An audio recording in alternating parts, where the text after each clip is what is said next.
Amados irmãos e irmãs, hoje quando eu lia este evangelho, na verdade ontem já lia, porque eu gravava para poder postar a homilia diária, e eu me dei conta um pouco mais profundamente como Jesus exorta os homens daquele tempo, ou seja, as pessoas. Olha o que diz Jesus, e o que ele diz é muito atual, porque ele diz o seguinte: com quem hei de comparar os homens desta geração? Com quem eles se parecem? Olha só o que ele vai dizer: são como crianças que se sentam nas praças e se dirigem aos colegas dizendo: tocamos flauta para vós e não dançastes, fizemos lamentações e não chorastes. Veja, Jesus chama aquela geração de uma geração imatura, de uma geração infantil. E os tempos que nós vivemos hoje não é diferente. Nós vemos uma geração bastante imatura, uma geração bastante infantilizada. Inclusive, o Papa Francisco, ele diz numa entrevista, é muito interessante o que ele diz, cujo título do livro é Deus é Jovem. Ele diz que esta geração atual, dos 40 anos para baixo, eu já passei um ano, muitos de nós já passamos muitos anos dos 40, não é? Ele diz que é uma geração desenraizada, sem profundidade, sem constância, sem perseverança.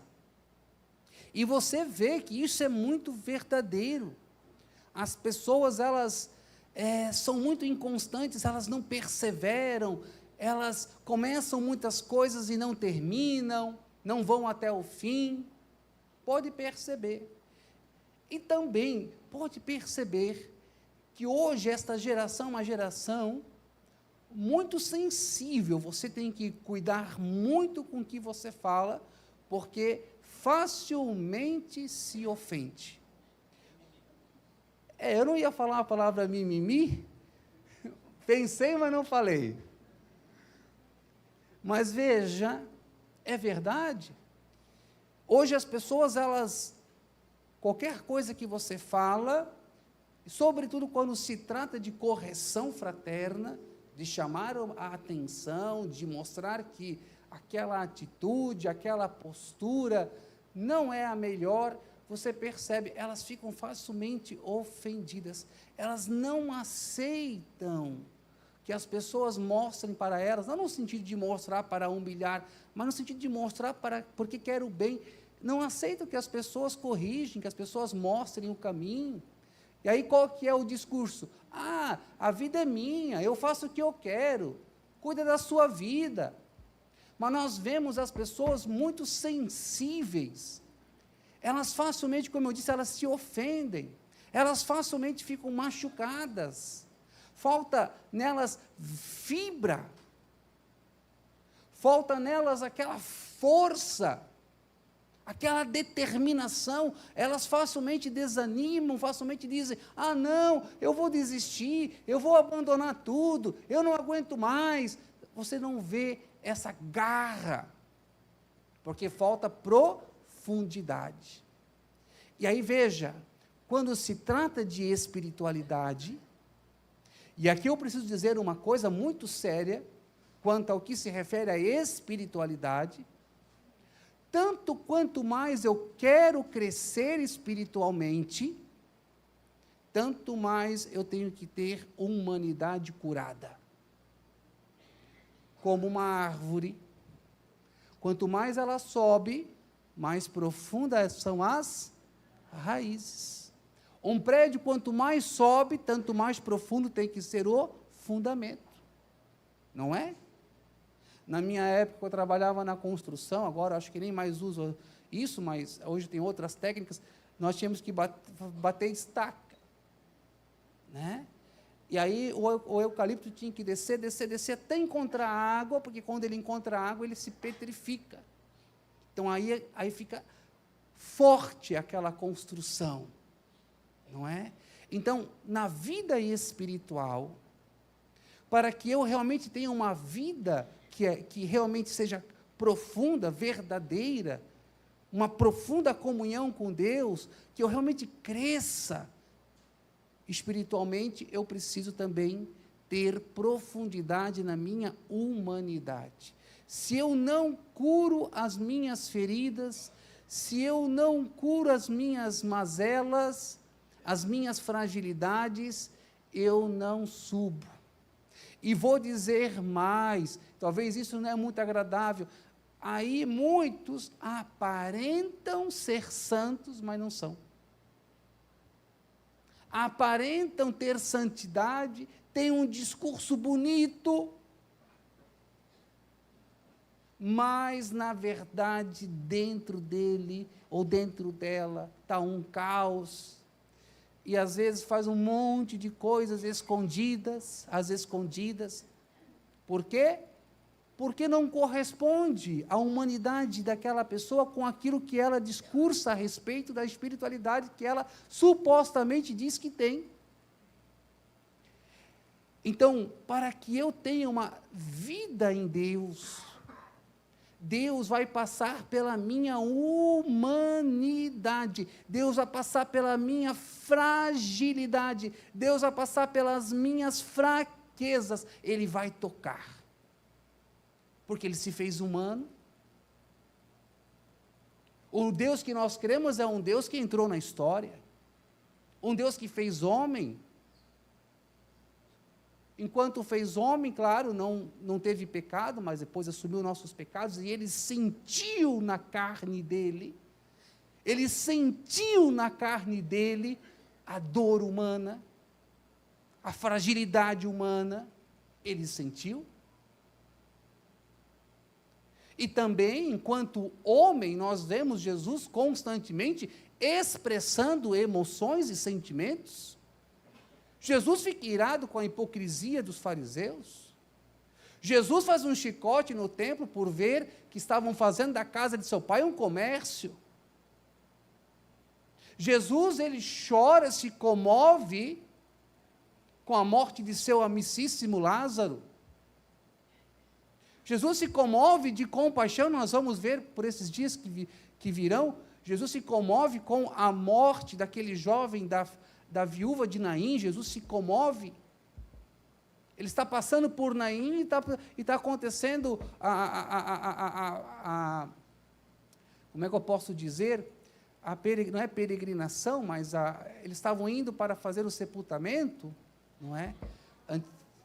Antigamente nós víamos muito isso, né? Hoje não, porque hoje já tem capela mortuária no próprio cemitério, mas antigamente quando se velava os nossos entes queridos nas nossas casas, nós víamos depois aquela carreata de pessoas, né, com seus carros indo atrás, fazendo aquele cortejo, essa é a palavra, esse cortejo até chegar ao cemitério. Então estava havendo um cortejo, e Jesus se move de compaixão por aquela mulher, aquela viúva, e ele vai e toca naquele jovem que estava morto e diz, ele ordena, diz a palavra, levanta-te, e ele é levantado. Mas Jesus é movido de compaixão. Quando ele vê aquele povo sem pastor, ele se move de compaixão. Então nós vemos um Deus que tem um coração, um Deus que sente. E ele, sabendo o que é sentir na carne humana, porque, como eu disse, ele se fez homem, verdadeiramente Deus, mas verdadeiramente homem, ele sabe que para que nós tenhamos uma vida espiritual séria, profunda, passa sim pela cura interior, passa pelas nossas feridas. E isso não é brincadeira, isso não é fácil, isso é doloroso. Isso não é simples. E por que eu falo isso? Porque eu posso dizer de gabarito, e graças a Deus posso dizer isso, que dentro da minha congregação eu fui virado do avesso. Do avesso. para juntar os cacos da minha história e restaurar ali um novo homem para poder abraçar a vida consagrada, a vida religiosa, a vida sacerdotal. Graças a Deus, Deus colocou homens maravilhosos na história, na minha caminhada formativa na congregação, que trabalharam a minha humanidade. Sim, a minha espiritualidade, sim. Mas a minha humanidade, para que eu tivesse alicerce, estrutura para aguentar. Então, hoje nós não vemos as pessoas com estrutura, com alicerce, para ter uma espiritualidade profunda. E aí nós vemos pessoas que só querem uma espiritualidade do oba-oba, uma espiritualidade só do emocional, só do sentimental. Ela não entra nas profundezas. E por isso que nós não vemos realmente as pessoas fazendo um caminho, não que não tenha, pelo amor de Deus, não quero generalizar, mas nós vemos sim pessoas que não conseguem fazer um caminho de fato de conversão, de se libertar daquele vício, daquela situação, se desvencilhar daquela vida errada. Então veja, amados irmãos e irmãs, Jesus chama aqueles homens de seu tempo de crianças, de infantis. E hoje nós estamos vivendo, acho que ainda mais, porque os nossos pais, nossos avós, nós sabemos, homens e mulheres que tinham pouco, mas tinha estrutura, não tinha uma casa bela, não tinha comida à riveria como hoje nós temos, não é? Muitos vão concordar com o que eu vou dizer agora, como dizia o meu pai, nós éramos em 11 filhos e comíamos pão com banha. Hã? E não tinha todas essas coisas que nós temos hoje, e cresceram sadios e cresceram bem, trabalhando, homens e mulheres honestos, homens aguerridos, mulheres aguerridas, fortes. Hoje você tem tudo, você tem Nutella, você tem margarina, você tem manteiga, já falei Nutella, porque eu sei que um monte de gordinhos aí, tem um monte de coisa boa, você tem lá bolacha, biscoito, essa é uma grande discussão filosófica, né? Se é bolacha, se é biscoito, mas aí veja, tem de tudo. Hoje a gente tem a facilidade de dizer assim, hoje eu vou, claro, com as devidas proporções, pelo amor de Deus, entendam, mas assim, todos nós, não, se hoje eu quiser tomar um cafezinho diferente, você pode, claro, a gente economiza, a gente cuida para não extrapolar nas contas, mas se a gente quiser, hoje eu posso comer uma coisa boa, hoje a gente tem acesso, antes não. Mas aquilo foi nos forjando, não é? Nos forjando. Inclusive, não quero me estender nessa homilia, mas, inclusive, é muito interessante isso que eu vou falar agora também. Hoje, cada vez mais, temos menos ritos de passagem, para que as pessoas possam se tornar adultas. Veja, hoje, há poucos ritos de passagem, mas tempos atrás você via assim, por exemplo, você olha para a história, você vai ver, todas as tribos tinham o quê? Um rito de passagem para o menino. O menino tinha que passar não sei quanto tempo na selva, tinha que fazer uma prova, e assim ia. Cada cultura tinha um rito de passagem. Hoje, você me pergunta, qual o rito de passagem? Alguns ritos. Por exemplo, quando um jovem, de fato, vai para o exército, ele faz um rito de passagem, né? Quando o jovem vai para o seminário, ele faz um rito de passagem, porque ele quebra realmente os laços, de certo modo, com aquela vida que ele tinha em casa e vai ter que se confrontar com o outro, que é diferente, cultura diferente, que nem eu morei com congolês, morei com camaronês, morei com nordestino, morei com mineiro, morei com gaúcho, morei com paulista, com carioca. Isso, numa casa, todos os dias, com essas culturas, tem confronto, não é? Que nos forma, que nos forja, que nos lapida, nos faz mais humanos, não é? Porque a gente, às vezes, entra só com a nossa cultura, fechadinho na nossa cultura. Então, é um rito de passagem. Quando um jovem se decide, como fez a filha do Dago, eu vou fazer medicina num outro país, é um rito de passagem. Quando o jovem sai de casa cedo e vai trabalhar, mas na maioria, você não vê acontecer esse rito de passagem. Não vê. Por isso também temos uma geração infantilizada. Infantilizada. Sem constância. Sem constância. E aí, para terminar, aí você entende por que hoje o worship está no auge. Você sabe o que é worship? Worship é uma palavra em inglês, significa louvor. Veio da Austrália, se eu não me engano, a origem, foi para os Estados Unidos, se difundiu nos Estados Unidos, veio para o Brasil, através das igrejas evangélicas, e hoje entrou na nossa igreja católica também, por vários movimentos. Que é aquela forma de louvar a Deus, de adoração, mas aí a grande pergunta é, cadê o comprometimento e conversão? Porque o jovem vai lá, ele faz quase que como que uma experiência de cartaz, ou seja, de elevação, ele faz quase uma experiência de êxtase por meio da música, mas não entra nele mesmo. Ele fica só na camada da emoção. Ele não entra nas misérias para valer. Tem muita gente assim, que ficou só nesse estágio e não desceu, por isso está infantilizado. Infantilizado na sua humanidade e infantilizado na sua espiritualidade. Você está entendendo? Então, é muito sério, é muito sério. Isso que Jesus está falando é muito atual. Muita infantilidade.